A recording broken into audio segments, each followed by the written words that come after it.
মুবারককে বললাম, মুবারক ধর তোর কাছে 5 কোটি টাকা আছে, আগামী 7 দিনের মধ্যে এই 5 কোটি টাকা তুই খরচ করবি।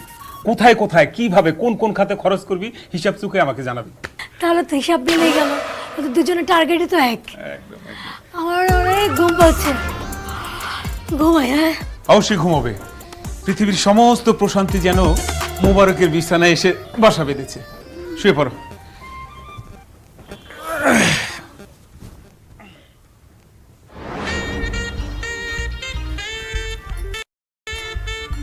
দূর শান্তি লাগতেছে না আমার। আচ্ছা ইসে একটু ছাইড়া দিত, তাও তো গায়ের জ্বালাটা একটু মিটে। আর কি একটা কাম দিছে, টাকা খরচ কম লাগবো। টাকা খরচ কই করবো আমি? আমার মাথা মুথা চক্কর দিতেছে, ভালো লাগতেছে না। তোমার তো দিছে টাকা খরচ করতে, আর আমার দিছে শখ পূরণ করতে।